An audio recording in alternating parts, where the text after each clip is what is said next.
Get out!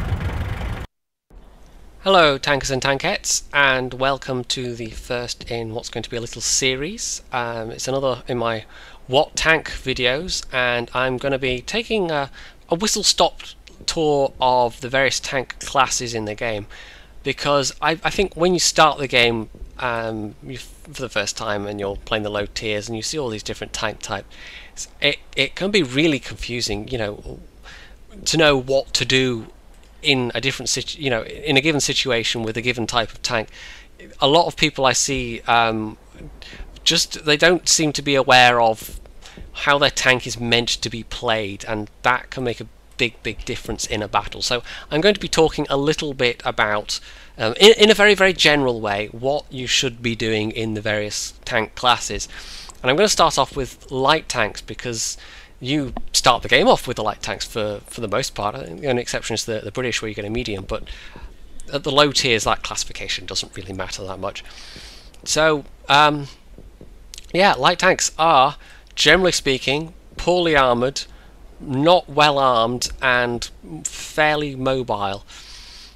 At low tiers, basically almost nobody has armour, and it's all about the guns. And it's actually, a lot of people kind of rush through the low tiers and they want to get to tier 5 upwards, but I think taking your time at the low tiers and learning how to play, because you don't have many hit points, you don't have any armor, you've got to learn how to play smart, basically. And that is a hallmark of light tanks. You have to be very aware of what's going on around you, very aware of the battle situation. You've always got to be looking for weaknesses on the enemy team to exploit, for gaps where you can use your mobility to exploit, and you've got to, if you get a chance to run behind an enemy tank, pump a couple of shots in them and then run away again, so much the better.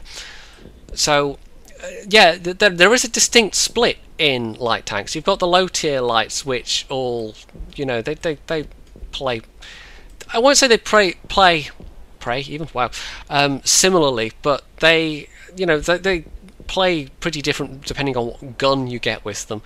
But you're all in the same boat in terms of managing a very limited hit point pool, and some low tiers are capable of doing devastating burst damage, and those are, learning how to take those down is can be tricky.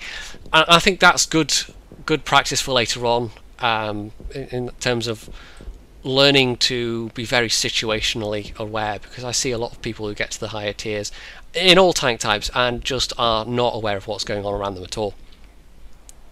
Of course, once you get to tier 4, you start to get a bit of a split happening, and you get tanks with scout matchmaking, and these are rather different in playstyle. You've still got those same characteristics. Generally the speed is better, although I will say some of the tanks that get scout matchmaking are not suitable for really most types of, you can't do any active scouting in them, you can barely do passive scouting in them. So I frankly don't know why Wargaming have put some tanks in that category. Tanks like the A20 and the PZ-38NA, I don't know why they're classified as scouts, because they really aren't. Anyway, I will do a separate video on scouting at some point, maybe throw in a few tips. But on the whole, the playstyle is similar in terms of if you're wanting to do damage and supporting your friendly tanks, because there is a lot of disruption value to be had from driving around in a light tank. But on the whole, when you're in a scout tank, the emphasis is much more on information gathering for your team rather than actually trying to do damage yourself. And you can also, you can still make credits in XP, because if your team is on the ball and using that information that you're giving to them, you can get spotting damage, and that definitely counts for, you can make a nice living that way. But you don't tend to see many people playing the dedicated scouts unless they are on their way to something else, because some of them are dead ends. For instance, on the where am I looking? On the American tree, you get the Chaffee, just goes to itself, and yes, you've got a link across to artillery now, but you have to want to play a scout to play the Chaffee. It's the same with the Soviet lie, where you've got the new MT-25, which now it does also have a link onwards, but it doesn't lead to a higher tier sort of light tank. Some, like the French light tanks, which get scout matchmaking, they're embedded in a line which actually leads up to a pair of medium tanks at the end. There's also on the American tree the T21 and the T71 both get scout matchmaking. Of course, they end up in a heavy, but yeah, on the whole, I think a lot of scouts don't perform very well as scouts simply because they're driven by people who aren't really aware what to do in a scout, and probably that's because they're on their way to somewhere else and they're not really planning to stick around and learn how to play scouts. But you know, I think learning, as I've said, learning that heightened situational awareness, which is so especially useful in a light tank and a scout tank, that carries over into other tank types. So yeah, I almost run out of things to say here, but I will definitely, I want to conclude by emphasizing, look at your mini-map. If you're in a light tank and if you're in a scout tank, if you're in any kind of tank, but especially those two, look at the mini-map, look at what's going on around you, be aware of when you need to run away, be aware of opportunities that you might be able to exploit. A hole in the enemy lines, for instance, might let you run through to take out their artillery.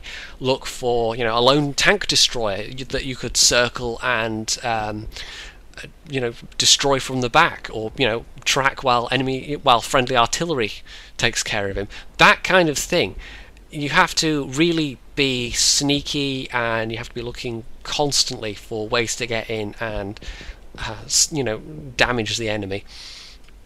But anyway, that really concludes what I have to say about light tanks.